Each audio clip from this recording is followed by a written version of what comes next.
de la session budgétaire pour solliciter plus de subsides afin de bien gérer leurs entités. Violences sexuelles, au Sud Kivu, les femmes se sont décidées pour y mettre fin. À Kavumu, elles ont déclaré leur détermination et sollicitent le soutien de tous. Antena, le journal John Gomboa. Madame, Monsieur, bonsoir. La question liée à l'arsenal juridique qui devrait accompagner la constitution et l'allocation d'un budget conséquent pour le développement des provinces, ce sont là les deux sujets évoqués au cours de la séance du travail qui a réuni aujourd'hui le président de l'Assemblée nationale, Albert Minakou, et le gouverneur des provinces. C'est un reportage de Laïn Bofando Mbungu et Blaise Lunda. Invités à Kinshasa par le chef de l'État pour la 4e conférence des gouverneurs des provinces, les chefs des exécutifs provinciaux ne sont pas allés par 4 chemins pour solliciter de l'autorité budgétaire la hausse du budget alloué aux provinces en vue de leur développement. C'est le Parlement, d'une manière générale, l'Assemblée nationale, qui est l'autorité budgétaire du pays. Il ne faudra pas qu'on nous mette des chiffres dans un budget qui n'ont jamais été cédés. Moi, la ville, je prends un exemple parce que je dois assumer. Ça fait 5 ans qu'on a toujours prévu 130 millions de dollars dans le budget d'investissement de la ville, que la ville que je dirige n'a jamais eu $1. Mais je ne dis pas que la ville n'a pas bénéficié des travaux initiés et payés par le gouvernement central. Par ailleurs, les gouverneurs des provinces ont aussi plaidé pour la mise en œuvre effective des lois liées à la décentralisation. Notre commission va également travailler avec la commission PAJ pour l'élaboration de tout le projet de loi qui concerne surtout la décentralisation. La mise en œuvre de toutes les lois qui ont déjà été adoptées, promulguées et celles qui sont en voie de lettres. Alors nous avons présenté quelques inquiétudes. Eu égard à ce qui précède, les gouverneurs des provinces préconisent la mise sur pied des mécanismes de suivi pour travailler de concert avec le Parlement. On va rester au Parlement, c'est-à-dire à l'Assemblée nationale. La prochaine rentrée parlementaire, prévue le 15 septembre, s'annonce chaude au regard des enjeux politiques. Dès lors, il s'agit notamment de la révision de certaines dispositions de la Constitution et le projet de loi électorale. C'est un commentaire de Laïn Bofando Mbungu. Le projet du budget de l'État pour l'exercice 2015, bien que n'ayant pas encore été déposé à l'Assemblée nationale, sera examiné au cours de la session ordinaire de septembre, dont les travaux seront ouverts le 15 septembre prochain. Au-delà de l'examen de la loi des finances, les parlementaires seront appelés à examiner en toute responsabilité deux matières et non le moindre pour l'avancement du processus démocratique. En effet, la crise traversée à la clôture de la session de mars, le dimanche 15 juin 2014, à la Chambre basse comme à la Chambre haute, a ouvert les doutes sur les questions essentielles. Il s'agit notamment de l'examen du projet du gouvernement sur la révision de certains articles de la Constitution et le projet de la modification de la loi électorale. Ces deux projets de loi n'ont pas été traités à la session de mars depuis leur dépôt à l'Assemblée nationale et constitueront sans doute les arriérés législatifs pour la session budgétaire qui va s'ouvrir. À ce jour, ces questions seront reléguées en arrière-plan avec la bataille des positionnements au prochain gouvernement de cohésion nationale. Par ailleurs, les députés nationaux devront également installer les membres de la Commission nationale des droits de l'homme dont les tractations se poursuivent jusqu'à ce jour quant à la désignation des délégués de la société civile. Les députés et sénateurs auront certes du pain sur la planche pour la session parlementaire à venir. Justement, la révision constitutionnelle préoccupe les Congolais d'ici et d'ailleurs. En Afrique du Sud, à Cape Town précisément, l'opinion paraît plutôt penchée contre la révision de la Constitution. Suivez ces images que nous a proposées notre correspondant à Cape Town, Serge Chaoumba, dans un commentaire de Eric Izem. Réviser la Constitution, à quoi cela servirait, s'interrogent ces Congolais vivant en Afrique du Sud. Moi, je ne suis pas pour, parce que je me demande c'est pour quelle intention il veut faire ça. Il y a beaucoup à faire au pays que de réviser la Constitution, renchérit cette dame. belé, ton apoma nzela, ton apoma y alimentation, ton apoma poma belé. Ba province n'a pas non relié te. Parlement ba vanda, ba kainta nini ba ko relié ba province. Nzale sila na Kinshasa, nzale za toujours makasi. $10 ezaka problème ko les a problème. Pour cet autre Congolais de la même diaspora, la majorité est dans ses droits quand elle évoque la révision de la Constitution. La Constitution elle-même, explique-t-il, a prévu le moyen de sa révision. L'article 218 qui stipule seulement ou bien qui donne la façon dont la Constitution peut être révisée. Parce qu'il y a 3 façons de réviser la Constitution. La première, c'est sur l'initiative du président de la République.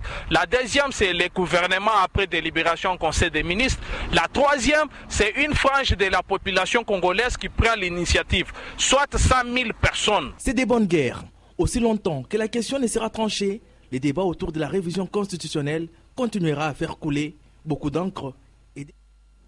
Un autre débat qui fait couler beaucoup d'encre et des salives, c'est celui de Star Time. Le signal de Star Time a été, vous le savez, interrompu sur toute l'étendue de la République démocratique du Congo. C'est là suite à la réunion des crises tenues le 8 septembre, c'est-à-dire hier, à la primature, sur ces dossiers. Le Premier ministre Matata Ponyo a aussi échangé ce mardi avec l'ambassadeur de la République fédérale d'Allemagne en RDC sur les relations bilatérales entre Kinshasa et Berlin à l'hôtel du gouvernement. Commentaire Sylvie Fortuné-Mboula. Wolfgang Malling était ce mardi à la primature. L'ambassadeur d'Allemagne en République démocratique du Congo a échangé avec le Premier ministre congolais Matata Ponyo sur les renforcements de la coopération entre les deux pays.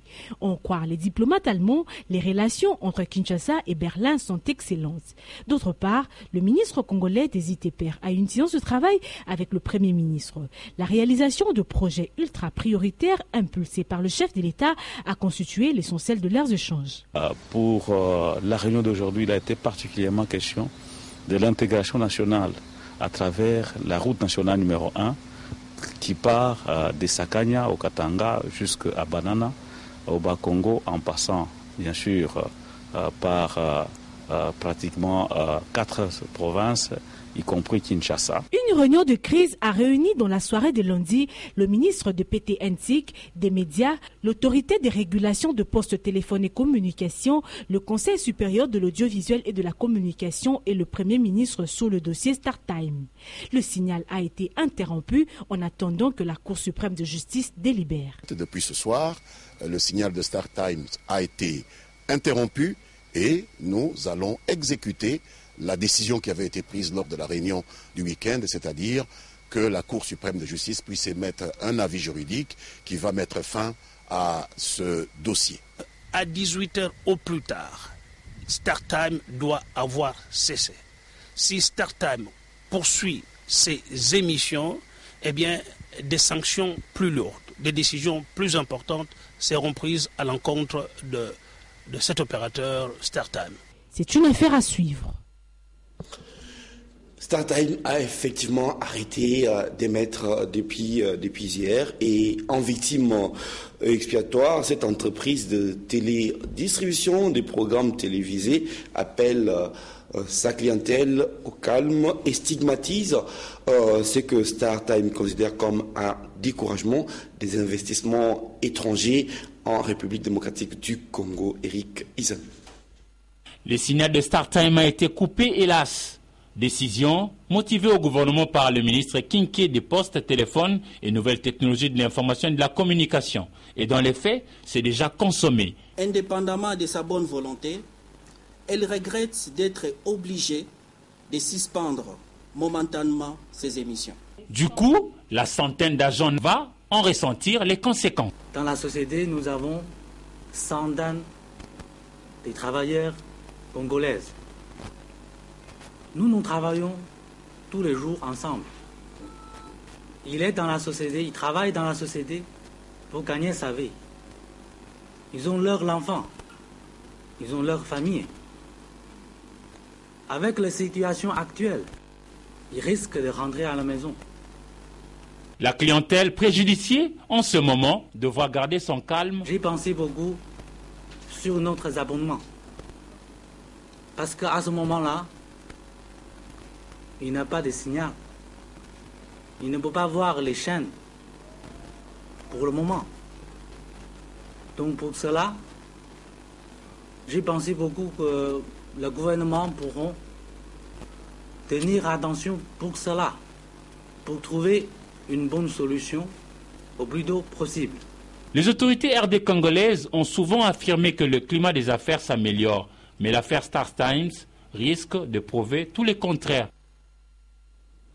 Le vice-ministre aux Finances, Roger Chulungu, a présidé ce mardi la 22e réunion de la Troïka politique, la situation macroéconomique récente de la RDC au 5 septembre 2014 dans le cadre du suivi et de la mise en œuvre du programme économique du gouvernement était au cœur de cette rencontre. Propos recueillis au sortir de cette réunion par Anne-Marie Ossite.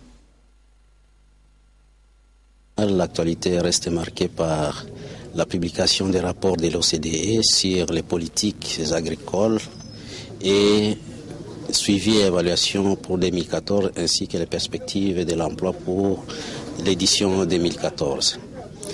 Et toujours au niveau international, nous avons examiné les prix des principales matières premières exportées par la République démocratique du Congo qui ont connu des baisses.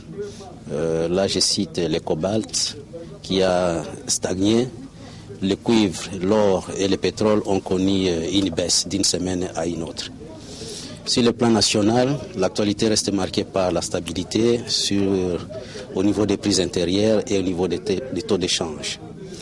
Et c'est dans un contexte de stabilité et du régime du taux flottant.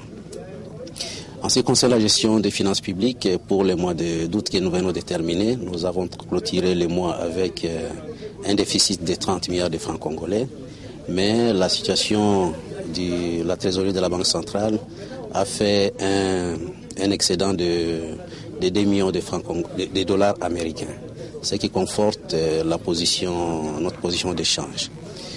Le niveau des réserves internationales se consolide autour de 1,765 milliard américains, qui correspond à 8,5 semaines d'importation. Nous avons aussi examiné la mise en œuvre du programme économie du gouvernement en termes de réformes structurelles visant à l'amélioration des recettes publiques, à la rationalisation des dépenses et à l'amélioration de la gouvernance économique et la transparence. Le ministre de l'Agriculture et du Développement rural, Chrysostome Vamouti, et LR Group ont inauguré une ferme avicole à Daipen, dans la commune de Lansele, à Kinshasa. Lucie Mamba, Patricia Molengo Mbolekuni pour le reportage.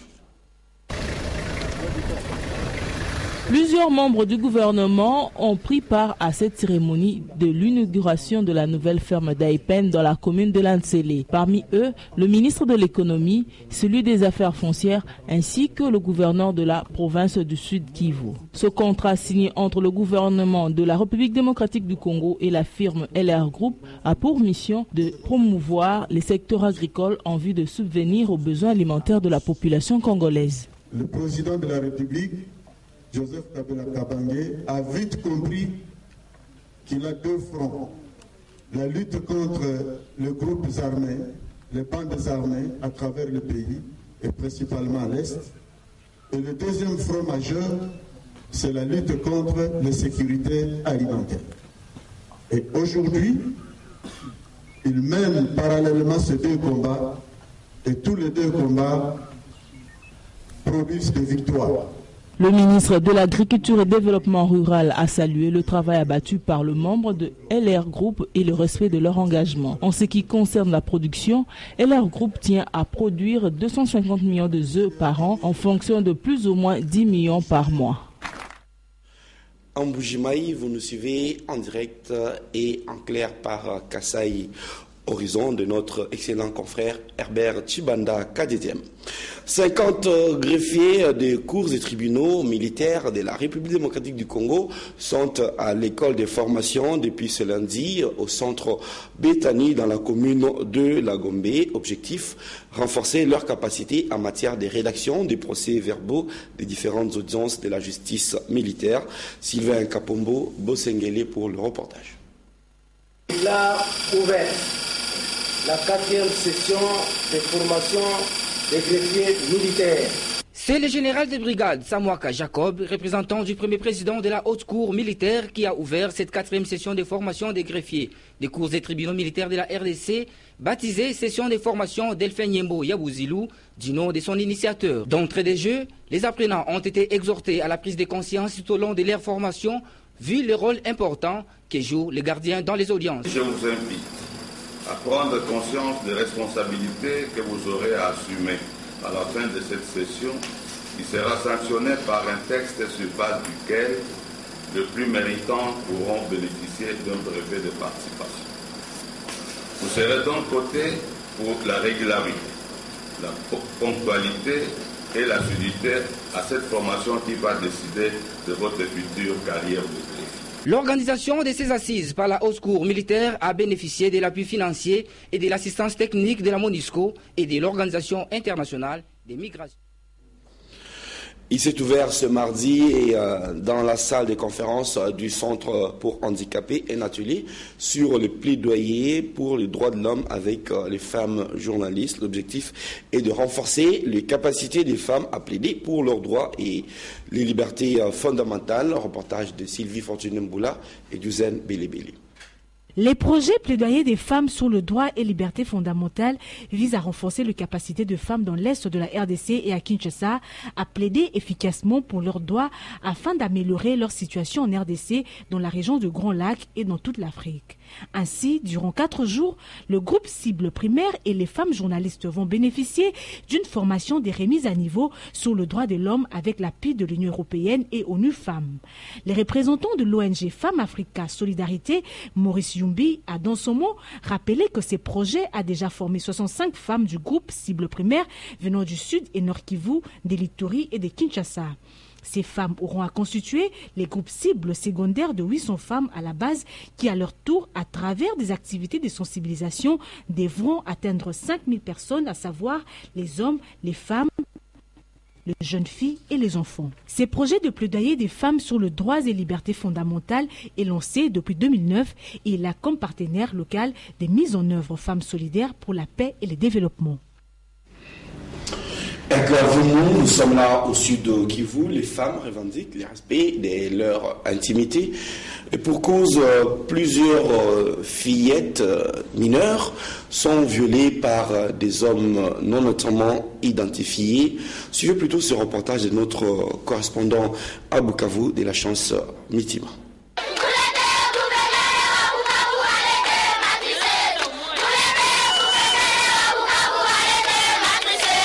Remettez-nous nos matrices s'il vous plaît. C'est l'essentiel des chansons scandées par les femmes et filles de Kavumu ce samedi 6 septembre pour dénoncer la recrudescence des viols sur les petites filles de moins de 8 ans par des bandits. Selon des sources sur place, tout a commencé lorsque la 25e fillette de 3 ans a été violée la nuit du jeudi à ce vendredi. Comme si cela ne suffisait pas, ces bandits sont revenus dans la même famille vendredi dans la nuit pour récupérer une autre petite fille, mais en ce moment-là, les pères de la fille étaient aux aguets. L'un d'entre eux a été appréhendé et la population voudrait les lyncher, mais la police est venue à sa rescousse. C'est ce qui a poussé ces femmes et filles à descendre dans la rue ce samedi matin pour réclamer justice, car selon elles, une fois que ces enfants sont violés, leurs bourreaux enlèvent aussi leur matrice pour des fins fétichistes. Le message qu'on allait donner aux autorités, nous voulons seulement que les femmes soient sécurisées parce qu'on trouve que dans les années, il n'y aura plus de femmes qui vont naître au monde. Parce que cette mutilation est en train d'abîmer l'appareil génital de l'enfant. Le commissaire provincial de la police du Sud Kivu, le général Jean-Bosco Galenga, est arrivé sur les lieux pour calmer leur colère. Il a promis à ces filles et femmes qu'il va solliciter qu'une chambre foraine se tienne très bientôt à Kavumu pour se pencher sur ce problème et juger les coupables.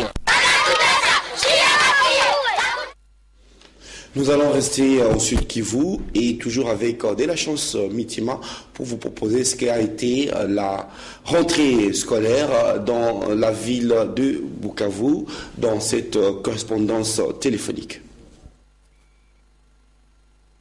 Les mots d'ordre des syndicats des enseignants du Sud Kivu appelant au boycott de l'ouverture de la nouvelle année scolaire 2014-2015 n'a pas été respecté à Bukavu et dans plusieurs coins de la province du Sud Kivu. Plusieurs écoles publiques, conventionnées et privées ont ouvert leurs portes ce lundi 8 septembre, sauf que dans certaines d'entre elles, les élèves n'étaient pas tellement nombreux car beaucoup de parents étaient déjà dans la confusion depuis le week-end dernier suite à l'appel des syndicats des enseignants au boycott de cette ouverture des activités scolaires. Néanmoins, dans les écoles où nous nous sommes rendus, comme par exemple à l'Institut d'Ibanda, à l'EDAP ISP, à l'Institut Kassali et dans les écoles de la commune de Bagira, les bleus blancs étaient présents et ils étaient heureux de reprendre les chemins de l'école, que ce soit pour les anciens ou les nouveaux qui ont découvert pour la première fois les chemins de l'école. Le lancement officiel de cette nouvelle année scolaire a été fait par le vice-gouverneur du Sud Kivu, Gabriel Kalondamboulou, au gouvernorat des provinces à la botte, au nom du gouverneur Marcelo Tshishamburu-Hoya en mission. Il a indiqué que près d'1 million d'enfants, dont l'âge varie entre 5 et 17 ans, n'ont pas accès à l'éducation au Sud Kivu, avant d'ajouter que le gouvernement provincial va fournir plus d'efforts pour améliorer l'éducation.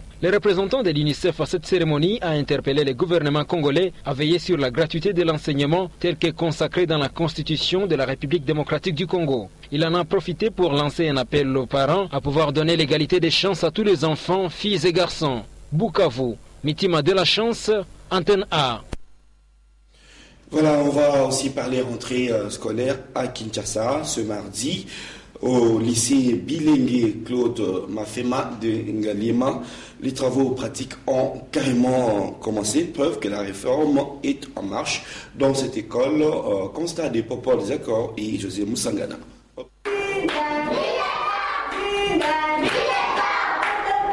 Les enfants de l'école maternelle ont reçu gratuitement des objets classiques dans de l'école Claude Mafema. Et pour ceux des humanités, un centre informatique équipé de 16 ordinateurs a été mis à leur disposition. Au lycée Mafema, les élèves de la 4e et 5e ont effectué des travaux pratiques suivis d'une première interrogation. Pour cette année, nous promettons d'être disciplinés, ponctuels. Vraiment, on va beaucoup travailler, maximiser les pourcentages et on est vraiment sûr que cette année, elle sera différente de toutes les années. On promet vraiment de beaucoup travailler. Cette rentrée, je la trouve différente par rapport à la rentrée de l'année passée. Il y a plein de changements à l'école. Sur ce, nous promettons aux parents que nous donnerons le meilleur de nous. Le lycée bilingue Claude Mafema et son promoteur Dani Mafema ont élevé les niveaux de l'enseignement pour cette année scolaire édition 2014-2015. Leur souci est de devenir une pépinière d'élèves bien formés. Au lycée Frère Zouza à Lingua, au collège plutôt Frère Zouza à Lingua, la rentrée était effective lundi, comme l'a constaté Natacha Bomungo. La tradition a été respectée ce lundi 8 septembre. De bleu-blanc vêtus, la rentrée des classes est bel et bien effective dans cet établissement privé, conventionné catholique, complexe scolaire Frère Zouza. Retrouvailles entre vieux amis, pleurs de tout petits, les punitions, jeux de tout genre dans la cour, tout était là pour créer l'ambiance habituelle de la rentrée. Un écolier a confirmé que les cours ont démarré. Je venais à l'école pour étudier, c'est la rentrée scolaire. On attend déjà de nous apprendre comment faire en 6e, comment évoluer en 6e. Je crois qu'il n'y a pas beaucoup d'école. J'avais dit de ne pas désespérer parce qu'il y aura encore une chance pour eux de commencer aussi leur année scolaire. Pour le préfet de cette école, frère Guillaume Panzou, la rentrée est effective malgré les difficultés financières de parents. Comparativement aux années passées, nous sentons que les parents n'ont pas d'argent. Nous avons reçu beaucoup de parents pour des dérogations parce qu'ils n'ont pas d'argent. Et sinon, je suppose aussi certains ne sont pas venus aujourd'hui parce qu'ils n'ont pas d'argent pour acheter des uniformes, pour acheter ceci, cela. C'est un peu ça la particularité. Mais nous sommes ouverts à accepter les parents qui sont venus, qui viendront pour voir, pour qu'on négocie, qu'on essaie ensemble de voir comment aider les enfants à étudier. Parce que l'école, c'est d'abord les enfants. L'école a observé un taux élevé d'inscription cette année par rapport aux années antérieures. Pour le grand événement d'aujourd'hui, nous avons vu que nous avons acquis un très grand nombre d'enfants. Parce que selon notre prévision, nous devrions accueillir plus ou moins 900 élèves. Mais curieusement, nous sommes arrivés à 1000 et quelques enfants aujourd'hui et nous débattons pour les accueillir dignement parce que nous sommes une école qui se respecte et qui veut toujours aller de l'avant. C'est depuis 2009 que le complexe scolaire Frère Zouza a vu le jour. Un quinquennat qui fait de la formation des enfants son cheval de bataille, car pour eux, le savoir est un pouvoir.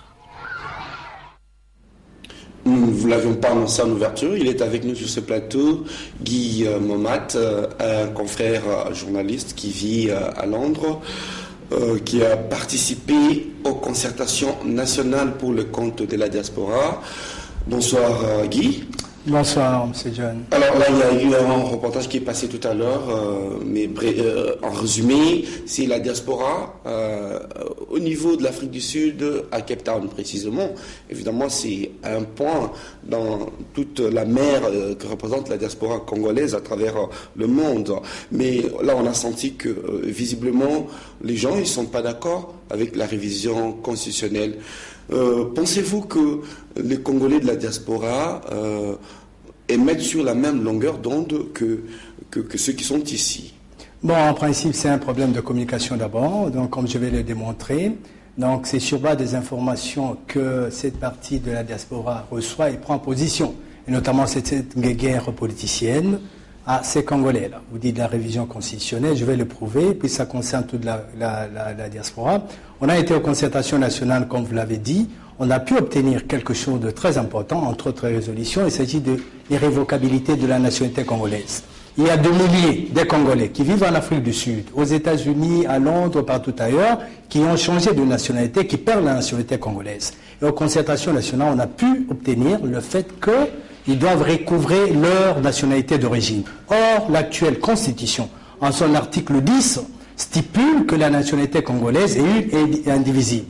De par cet aspect, puisque ça concerne tous les Congolais, c'est pour le bénéfice de la diaspora, il y aura nécessairement révision de la Constitution, notamment de l'article 10 de l'actuelle Constitution. Et je me pose la question, si ceux des Congolais que vous présentez comme étant contre la révision constitutionnelle, si ça ne les concerne pas, et si cette information leur parvenait, vous ne peuvent pas s'opposer à ça. Du point de vue de la diaspora, vous motivez la révision constitutionnelle par le fait qu'il y a des dispositions qui devraient être revues, qui concernent la double nationalité. Une situation qui devrait conforter beaucoup de Congolais qui ont déjà perdu leur première nationalité, je crois comprendre. Oui, c'est ça. Des milliers de Congolais qui, pour une raison ou autre, ont perdu la nationalité. Et à cela, ils m'entendent aujourd'hui. Quel est ce Congolais de la diaspora qui, lorsqu'on lui dit que la constitution actuelle t'a obligé, t'a fait en ce que tu perdes ta nationalité, et à celui-là, si on dit qu'il faudrait que l'article 10 de l'actuelle constitution puisse changer pour qu'il puisse se conformer, je ne vois pas ce Congolais qui va s'opposer. Dans le reportage qui a suivi tout à l'heure, quand nous avions proposé un peu plus tôt, il y a une dame qui disait, mais il y a énormément de questions qu'on peut évoquer, la question de l'eau, de l'électricité, de la rémunération du salaire, mais pourquoi est-ce que la révision constitutionnelle est devenue une sorte d'idée fixe? Non, c'est ce que j'ai dit. Il y a eu une mauvaise communication et il y a eu un peu de la manipulation communicationnelle. Il y a une manipulation politicienne. Ceux des Congolais qui s'opposent à cette question ont présenté la révision comme étant un crime de lèse-majestat. Mais je dis ceci, une fois que la communication passe très bien au sein de la diaspora pour le bien fondé de la révision constitutionnelle, je crois qu'il n'y aura plus cette confusion. Voilà pourquoi c'est notre responsabilité. On a participé aux concertations et je me dis, je suis en droit, comme étant un peu, quelqu'un qui détient cette légitimité de défendre les travaux et aussi les résolutions des concertations nationales. Nous allons voir s'il nous reste encore un petit temps. On pourrait revenir sur vous tout à l'heure. Les temps de lire la presse parue ce mardi à Kinshasa. Dans une sélection et commentaire dans Momat.